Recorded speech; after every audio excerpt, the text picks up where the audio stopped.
Cerita dimulai dengan perlombaan antara Iron Man dan War Machine.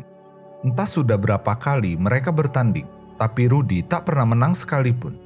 Mereka tiba di tempat peluncuran satelit baru milik Stark Industries. Satelit yang diberi nama Howard akan segera diluncurkan. Telah banyak wartawan dan para pelancong yang menantikannya.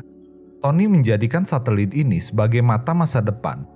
Sebuah alat pemantau jarak jauh yang memiliki tugas utama untuk mengawasi, mengidentifikasi, dan mencegah masalah sebelum terjadi. Tepat sebelum peluncuran, sebuah tembakan laser menembus balon udara. Ledakannya begitu besar dan mengagetkan banyak orang. Tony yang berada dekat terkena dampak ledakan. Pelakunya adalah kelompok separatis yang juga menggunakan armor tempur. Kekacauan tak bisa lagi terhindarkan. Ledakan demi ledakan menghancurkan stasiun peluncuran. Iron Man dan War Machine bekerja sama untuk menumpas para pengganggu. Tony menduga jika musuhnya ini mengincar satelit Howard. Rudy mengenali lawannya merupakan tentara bayaran yang dikenal dengan nama The Riders. Tony mendapati gangguan pada armornya. Riders mencoba meretas sistem Iron Man dan War Machine. Nick Fury mengawasi kejadian ini dari atas pesawat SHIELD. Memutuskan untuk mengirimkan jet tempur demi membantu dan menjemput Iron Man. Jet tempur milik SHIELD telah tiba, namun malah dijadikan mainan oleh para Riders. Tony ingin mengorek informasi dari Riders yang sudah tak berdaya ini. Namun Riders menjelaskan jika bosnya jauh lebih hebat daripada Tony Stark. Tony jadi penasaran, ingin mengenal siapa bos dari Riders. Riders mengatakan jika bosnya telah tiba. Dari kejauhan, Tony bisa melihat sebuah cahaya yang mendekat, tapi kecepatannya di luar pemahaman Tony dan Rudy. Bos musuh masuk ke dalam stasiun satelit. Tony meminta Rudy untuk mengurus sisanya, karena dia sudah tak sabar untuk berjumpa dengan bos besar. Di dalam ruang kontrol, bos besar menjebol pintu dengan mudah. Bos besar menggunakan armor putih, dan dari telapak tangannya keluarlah bola yang menyerang mangsanya. Tony yang baru saja memasuki stasiun mendeteksi benda tak dikenal yang telah menyebar. Jarvis tak bisa menganalisanya. Kemungkinan adalah mutasi sel biologis yang masih belum diketahui. Serangan bos besar menginfeksi manusia. Mereka tumbang setelah terjangkit bakteri yang tidak dikenali.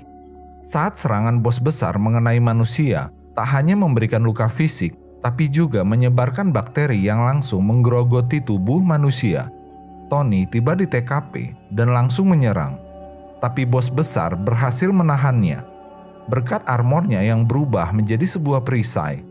Tony jadi murka karena bos besar menghabisi semua pegawai yang ada di sana. Tony mencoba menghentikan bos besar dengan serangan langsung. Namun pergerakan bos besar begitu lincah. Dia tidaklah terbang melainkan melayang. Akhirnya peluncuran satelit Howard tetap terlaksana. Meski mendapat banyak gangguan, namun misi tetap berhasil dilaksanakan. Tony terhempaskan ke arah tembok. Di saat dia sedang mencerna kondisinya, bola-bola putih milik bos besar mendekat dan meledakkannya. Tony benar-benar tak berdaya di sini. Jarvis juga membawa kabar buruk bahwa energi armor telah menurun setengahnya. Jarvis juga tak bisa mengidentifikasi lawannya. Data tidak memadai, tak bisa membaca perubahan mutasi genetik.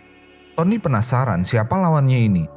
Makhluk seperti apa yang tega menghabisi banyak orang hanya untuk sebuah satelit? Bos besar menunjukkan wajah aslinya. Tampak armor yang digunakannya seperti hidup. Bos besar menyampaikan bahwa teknologi yang digunakan Tony sudah ketinggalan zaman. Seharusnya sudah menjadi pajangan di museum. Bos besar menyatakan bahwa dirinya adalah masa depan. Bos besar memutuskan untuk pergi dari tempat itu. Berpesan kepada Tony untuk menikmati sisa waktunya yang masih ada. Tony ingin pergi mengejarnya, namun dia menemukan keanehan pada semua bakteri yang menyebar.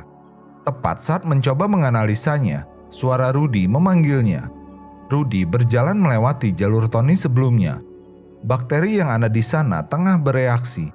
Rudy terlambat menyadari sekitarnya, dan sebuah ledakan super besar menghancurkan stasiun satelit itu. Nick Fury yang masih mengamati mengutus Black Widow, Natasha Romanoff untuk memeriksa TKP dan menyelidiki siapa yang mereka lawan.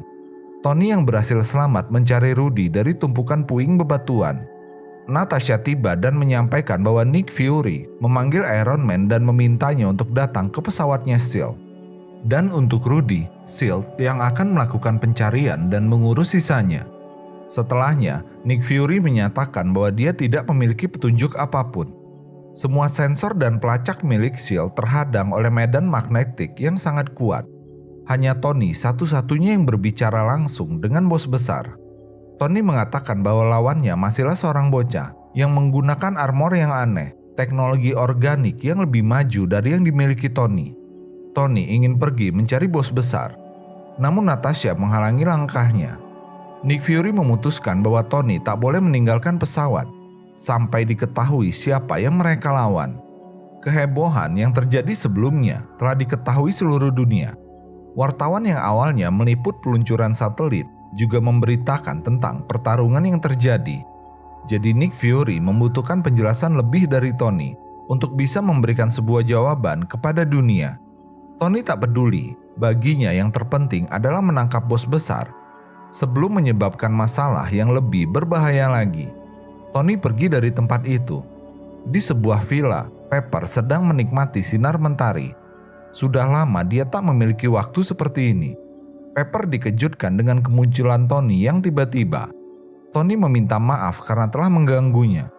Tony membutuhkan bantuan Pepper untuk menyelidiki transaksi teknologi organik ilegal di black market. Nick Fury memutuskan menggunakan satelit Howard untuk melacak keberadaan Tony. Sungguh ironi, satelit yang dibuat Tony malah digunakan untuk menangkapnya. Di villa, Tony mulai menjelaskan kepada Pepper apa yang terjadi. Lawannya kali ini menggunakan teknologi yang sangat hebat. Armornya seperti hidup dan memiliki pikirannya sendiri. Teknologi yang digunakan belum pernah dilihat Tony. Bos besar seperti memasukkan organisme hidup ke dalam cairan metal. Lalu bos besar mengendalikannya melalui pikiran. Tony menduga ini semacam mutasi genetik. Pepper telah memulai pencarian dengan kata kunci nanoteknologi, bioteknologi, namun masih belum menemukannya. Tony sangat yakin pasti ada penelitian yang dilakukan sangat rahasia, menggabungkan bioteknologi dan robotik, kecerdasan buatan yang terhubung ke sistem saraf manusia. Pepper menemukan sebuah nama, Advanced Idea Mechanics, perusahaan yang meneliti tentang armor hybrid bioteknologi, dan baru-baru ini melakukan pergerakannya di kota Karachi, Pakistan. Pepper menyarankan Tony untuk mulai mencari dari sana. Tony berterima kasih kepada Pepper, memintanya untuk melanjutkan liburannya kembali. Saat sedang menikmati momennya bersama Pepper, SHIELD telah datang mengganggu. Tony akan menggunakan armor barunya. Karena armor sebelumnya sudah rusak cukup parah, Mimin gak tahu nomor serinya. Tony keluar dari dalam villa dengan membawa koper armornya. Robot dari SHIELD telah siap untuk menangkapnya. Tony diminta untuk menyerahkan diri. Sudah tak ada kesempatan baginya untuk kabur. Letakkan armornya lalu bekerja sama dengan baik. Namun tentunya Tony Stark tidak menghiraukan ancaman yang diberikan. Tony memohon kepada Nick Fury agar mau bekerja sama. Ada hal penting yang harus dilakukan Tony. Tony berlari sambil memasang armornya. Robot SHIELD menembakkan semua senjata mereka. Meski unggul dalam jumlah, robot milik SHIELD tak mampu menangkap Tony. Tony terbang menjauhi villa dan memancing semua robot mengikutinya ke dalam laut yang tak jauh dari sana. Tony meledakkan sebuah bangkai kapal yang menghasilkan debu untuk menghalangi pandangan robot. SHIELD kehilangan visual dari Iron Man dan mengaktifkan sensor gerak. Puing-puing bangkai kapal yang berhamburan menyulitkan pelacakan posisi dari Iron Man. Dengan mudah Tony menghancurkan satu persatu robot di dalam air. Tony kembali keluar dari dalam lautan dan memancing semua robot untuk menambah ketinggian mereka. Sudah waktunya bagi Tony untuk mengucapkan perpisahan. Dengan inti reaktornya, Tony melepaskan tembakan yang menghancurkan semua robot milik SHIELD. Nick tidak menyerah. Dia akan mengirim Hawkeye dan Black Widow untuk mengejar Iron Man. Pepper telah naik ke kapal milik SHIELD. Nick ingin menunjukkan sesuatu kepada Pepper. Berharap Pepper bisa menjelaskannya kepada Tony. Di kota Karachi, Pakistan, sedang terjadi transaksi jual beli senjata. Punisher muncul dan menembaki semua orang di TKP. Frank menemukan pelaku utamanya yang mencoba meminta bantuan. Frank tidak memberi ampunan dan langsung mengirimkan timah panasnya. Peluru telah melesat dan Iron Man tiba tepat waktu. Tony menangkap peluru yang terkirimkan. Frank bertanya apa yang Tony lakukan. Kedatangan Tony telah mengganggu misinya. Tony membutuhkan pria ini untuk mendapatkan sebuah jawaban. Berharap Frank mau bekerja sama. Jika tidak, Tony pun takkan segan. Frank terpaksa menerima permintaan Tony. Tony langsung bertanya kepada si pria identitas dari orang yang mempekerjakannya. Namun pria tak bisa membocorkannya, nyawanya sendiri akan dalam bahaya. Tony merebut ponsel milik si pria dan kemudian meretasnya. Tony mendapatkan banyak informasi di sana, seperti neoteroris, maniak perang, tentara bayaran, dan kelompok ekstremis. Perhatian Tony tertuju pada sebuah nama, Ezekiel Stein. Tony mengenali nama tersebut. Ternyata Frank memiliki data tentang Ezekiel Stein. Sudah lama Frank mengejarnya. Frank segera mengajak Tony pergi dari tempat itu. Karena urusan mereka di sana sudah selesai. Tony diajak berkunjung ke markas rahasia milik Frank Castle. Frank mendapatkan data yang dicarinya. Target bernama Ezekiel Z.K. Stein. Tony akhirnya ingat siapa Ezekiel, yang merupakan anak dari mantan rekannya, Obadiah Stein. Tony mengetahui jika Ezekiel telah meninggoy akibat kecelakaan pesawat bertahun-tahun yang lalu. Beritanya menyebar luas. Tony bahkan menghadiri pemakamannya. Frank yakin Ezekiel memanfaatkan warisan yang ditinggalkan ayahnya dengan baik. Obadiah memiliki banyak fasilitas penelitian tersembunyi di seluruh dunia. Dengan uang yang dimilikinya, Ezekiel bisa melakukan apapun.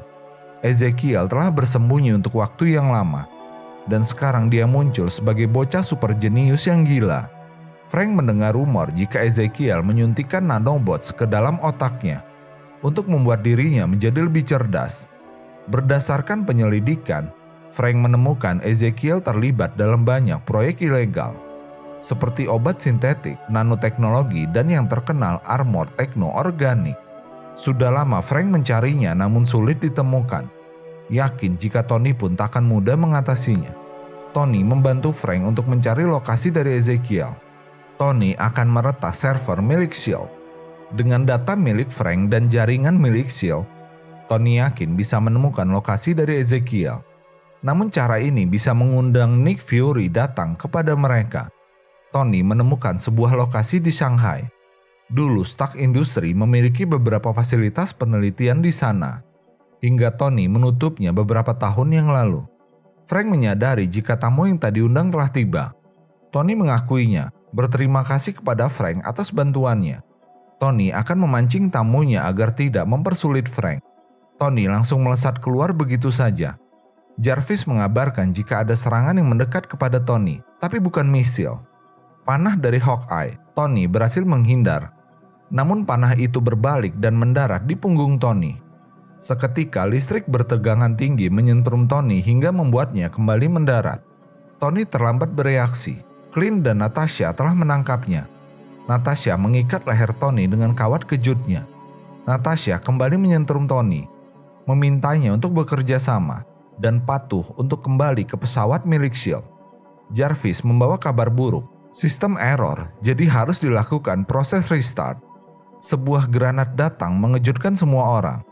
Frank dengan mobilnya telah tiba untuk membantu Tony, yang kerepotan melawan dua orang agen. Frank membawa Tony kabur, dan keberadaan dari Iron Man di atas mobil menarik perhatian banyak orang. Dari belakang, Natasha bersama Clint menyusul dengan motornya. Pengejaran terus dilakukan. Frank mengarahkan mobil keluar dari pusat kota. Clint menembakkan 3 buah anak panahnya, hanya untuk memberikan peringatan. Frank langsung membalas dengan tembakan, dan manuver Natasha bisa dengan mudah menghindarinya. Hingga mereka dipisahkan oleh sebuah dinding batu. Clint menembakkan anak panahnya melewati lubang yang ada di dinding batu dan menghancurkan ban belakang mobil. Natasha menembakkan jarumnya untuk menghancurkan ban depan mobil. Frank tak mampu mengendalikan mobilnya hingga tergelincir. Natasha dan Clint langsung bersiaga, meminta Frank dan Tony untuk keluar tanpa perlawanan. Frank telah menyiapkan sebuah hadiah kecil di sana. Sebuah flashbang meledak dan menghalangi pandangan Clint, Natasha, dan Mimin. Frank muncul dan menodongkan senjatanya, meminta Natasha dan Clint untuk membuang senjata mereka. Clint memancing perhatian Frank hingga lengah dan tak menyadari pergerakan Natasha yang berhasil menjerat lehernya. Frank lega, dia sudah mengulur waktu bagi Tony untuk bersiap. Tony kembali mengudara dengan menjadikan mobil sebagai perisainya. Clint kembali menembakkan panahnya, dan Tony menggunakan mobil untuk menghalau serangan itu. Tony terus menjauh tanpa bisa lagi dijangkau oleh Hawkeye. Sudah tak ada lagi yang bisa mereka lakukan. Natasha yakin jika bos mereka tak akan menyukai kegagalan ini, dan Frank berhasil kabur dengan membawa motor milik Natasha. Tony telah tiba di Shanghai, berjalan memasuki sebuah terowongan. Tony masuk semakin dalam, dan Jarvis masih belum menemukan target mereka. Namun Jarvis mendapati tanda-tanda kehidupan. Tony masuk ke dalam sebuah ruangan yang gelap. Dia tahu Ezekiel ada di dalam tempat itu, meminta Ezekiel untuk menyalakan lampunya. Jarvis mengabarkan jika ada pergerakan di belakang Tony, dan tiba-tiba suhu ruangan menurun dengan cepat. Tony menemukannya, bertanya pada Ezekiel dari mana mendapatkan teknologinya itu. Sebuah temuan yang sangat maju, terlebih untuk anak-anak seusia Ezekiel. Tony memintanya untuk menyerah. Tony berjanji akan membantu Ezekiel dalam semua proses penyelidikan. Tak perlu lagi bersembunyi seperti ini. Ezekiel merasa tak pernah bersembunyi. Selama ini hanya Tony yang mencarinya di tempat yang salah. Armor Ezekiel dilepaskan dan berganti menjadi pakaian biasa. Di atas langit-langit, Ezekiel membentuk sosok ayahnya, berharap Tony bisa menyapanya dengan baik. Tony salah menduga. Sebelumnya, Tony berpikir bahwa Ezekiel ingin membalaskan dendam karena Tony telah menghabisi Obadiah. Ezekiel mengaku tidak sedekat itu dengan ayahnya, dan juga misi utamanya jauh lebih penting dibandingkan balas dendam. Tony tak mengerti, lantas kenapa sebelumnya Ezekiel menyerang satelit Howard dan mengalahkan War Machine. Tak ada niat apapun. Saat itu Ezekiel hanya merasa Tony menghalangi jalannya. Tony jadi emosi dan ingin menyentuh Ezekiel. Namun pergerakannya terhenti. Jarvis membawa kabar buruk, energi telah menurun drastis. Kerusakan sistem terjadi. Logam sintetik dan objek biologis telah menginfeksi sistem Iron Man. Bakteri milik Ezekiel telah menyebar di armor milik Tony. Ezekiel menyebutnya dengan Technoforce. Ezekiel mengakui ketangguhan armor Iron Man. Dia memeriksa setiap inci tubuh dari Tony dan tertarik pada reaktor di tengah dada. Tony ketakutan. Ezekiel merasa dirinya berbeda dari manusia pada umumnya. Sulit untuk dijelaskan, namun jika harus digambarkan dengan sebuah kata, Ezekiel mengaku bahwa dirinya adalah angin. Manusia seperti Tony sudah ketinggalan zaman, dan Ezekiel akan melakukan perubahan besar untuk masa depan manusia. Sudah waktunya, Ezekiel akan membuat sebuah tatanan baru bagi dunia. Dengan teknologinya, Ezekiel akan menciptakan generasi baru dari manusia. Ezekiel mengirimkan bola beracunnya untuk menyerang Tony. Rencana Ezekiel adalah menggunakan satelit Howard dan mulai mengontrol dunia. Tony merasa sangat tersiksa. Selain armornya yang mengalami kerusakan, fisiknya juga mulai terjangkit bakteri Ezekiel. Bagi Tony, Technoforce milik Ezekiel bukanlah hal baru. Hanya sebuah penyempurnaan hasil penelitian panjang dari masa lalu. Jarvis mengabarkan jika sebagian sistem telah berhasil dipulihkan. Dan di saat bersamaan, Ezekiel merasakan penolakan dari Technoforce. Tepat saat Ezekiel ingin menghabisi Tony, dirinya jatuh karena tak mampu mengendalikan Technoforce.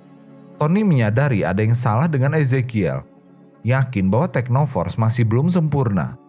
Jarvis berhasil membersihkan semua gangguan. Sistem armor akan kembali aktif sebentar lagi. Tony meminta Jarvis untuk memusatkan energinya di reaktor dan menciptakan sebuah ledakan magnetik. Tony bisa bergerak dan langsung mencari keberadaan Ezekiel. Dekorasi di ruangan itu perlahan memudar. Tony telah menemukan solusi untuk mengatasi infeksi dari Technoforce.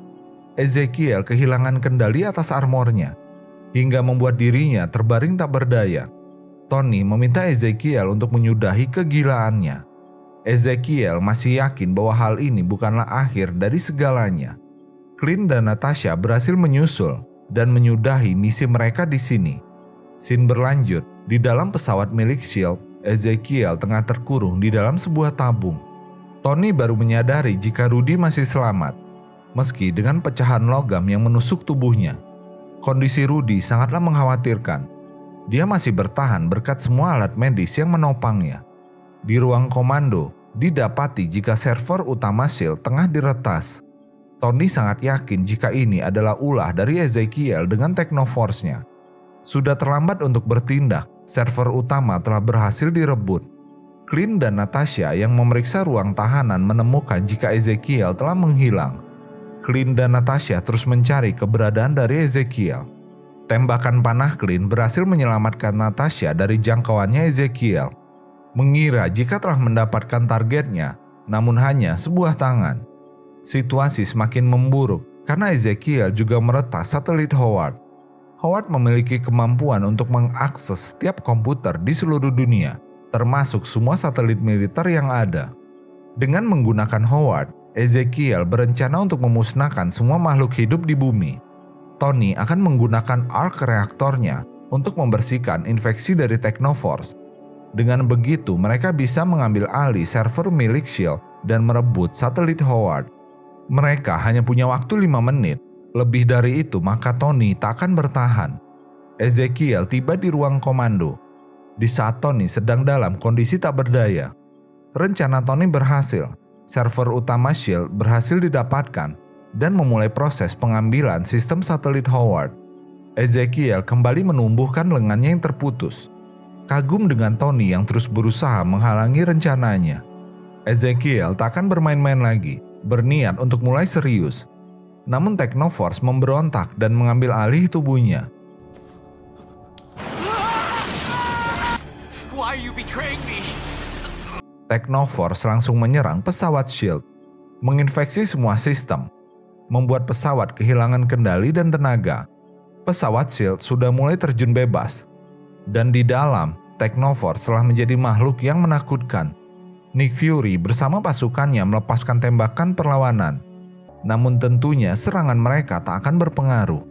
Clint dan Natasha datang membantu untuk mengalihkan perhatian dari Technoforce. Maria berhasil memasang kembali reaktor Tony tepat pada waktunya. Jarvis mengabarkan jika energi hanya tersisa 15%. Tony bangkit, sudah waktunya untuk serius. Tony langsung meluncur untuk membawa pergi Technoforce. Pesawat milik S.H.I.E.L.D. akan mendarat darurat di Shanghai. Nick Fury langsung menghubungi pemerintah Cina untuk melakukan proses evakuasi. Rudy masih terbaring tak berdaya. Tony telah berada di atas pesawat S.H.I.E.L.D. Jarvis membawa kabar buruk. Energi Tony menurun drastis, sekarang memasuki zona merah. Technoforce yang telah menjadi monster liar juga terus menghajar Tony. Pesawat S.H.I.E.L.D. telah memasuki kota Shanghai. Sebentar lagi akan terjadi benturan.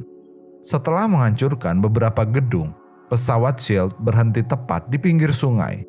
Tony benar-benar tak berdaya. Tingkat kerusakan armornya sungguh sangat parah. Dan Rudy akhirnya bangkit kembali di saat yang tepat. Heavy machine gun ditembakkan, menghujani Technoforce demi membebaskan Tony. Rudy terus memberedel Technoforce dengan semua peluru yang dipunya. Rudy meminta maaf kepada Tony karena tidur terlalu lama. Tony tak bisa menutupi rasa senangnya. Namun itu semua berakhir seketika setelah Technoforce mengikat kaki War Machine dan menariknya. Technoforce memegang Rudy dan mencoba memisahkan kaki dan tangannya. Rudy melawan balik dan terus melepaskan tembakan. Technoforce tidak bergeming sedikit pun, malah menyiapkan sebuah tombak. Tepat sebelum mata tombak menembus kepala War Machine, Technoforce menghentikan serangannya. Rudy yang dibuang langsung bersiaga dengan senjata. Namun Tony memintanya untuk menunggu dan standby. Technoforce diam di tempat, seperti mendapatkan pencerahan. Kemudian berpose aneh dan mengganti kulitnya. Technoforce dalam bentuk awan keluar dari dalam tubuhnya. Technoforce kemudian melayang dan menghinggapi sebuah gedung, lalu mulai menginfeksi area sekitarnya. Pesan berantai terkirimkan, Technoforce telah terbebaskan. Makhluk rendahan akan mendapati akhir. Dunia akan disucikan oleh Technoforce. Tony masih mengamati situasi karena tenaganya juga terbatas. tapi tidak dengan Rudy. Jika tidak mencegah, maka mereka yang akan hancur. Tony meminta waktu kepada Rudy. Dia akan mencarikan sebuah solusi. Technoforce mengirimkan tentakelnya keluar angkasa untuk menjangkau satelit Howard dan menguasainya. Dengan menggunakan Howard, Technoforce mengambil alih semua satelit yang tersedia. Posisi satelit militer telah diatur ulang, sebentar lagi siap digunakan untuk menyerang.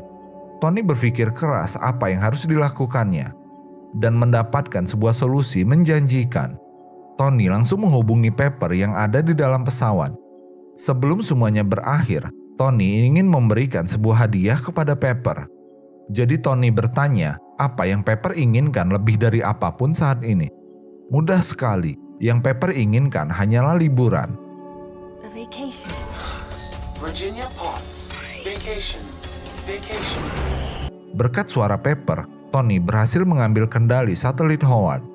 Saat memprogramnya dulu, Tony membuat sebuah pintu belakang untuk keamanan satelit Howard jika saja ada yang meretasnya. Tony berhasil mengendalikan Howard dari dalam armornya. Dia hanya memiliki sedikit waktu, jadi Tony akan menunjukkan sebuah pertunjukan pamungkas. Tony berhasil mengendalikan satelit militer milik Cina yang telah siap di posisi. Tony memberikan kendali jarak jauh kepada Rudy. Tony meminta Rudy untuk membidik dengan tepat. Lalu Tony terbang mendekati Technoforce. Tony terjerat tentakel Technoforce dan kemudian menyerapnya. Rudy hanya punya satu kesempatan. Tony memintanya untuk membidik reaktor di tengah dadanya. Setelah mengatasi keraguannya, Rudy memberikan perintah untuk menembak. Satelit Cina yang dikendalikan Tony menembakkan sebuah laser, tepat mengenai Technoforce dan mengarah langsung ke dada Tony Stark. Serangan ini tidak menciptakan ledakan, melainkan Tony menggunakan energi laser untuk membuat medan magnetik yang menghancurkan Technoforce. Di waktu yang singkat itu, Rudy berhasil menyelamatkan Tony di waktu yang tepat. Setelahnya, Tony mendapatkan perawatan medis. Tony tak percaya Rudy selamat dari kondisi kritisnya. Technoforce mengembalikan kondisi tubuh Rudy dan menyembuhkannya. Film selesai dengan sebuah hadiah dari Pepper untuk Tony karena telah menyelamatkannya. Sebuah akhir yang cukup memuaskan. Tony berhasil menyelamatkan dunia dari kegilaan seorang anak muda.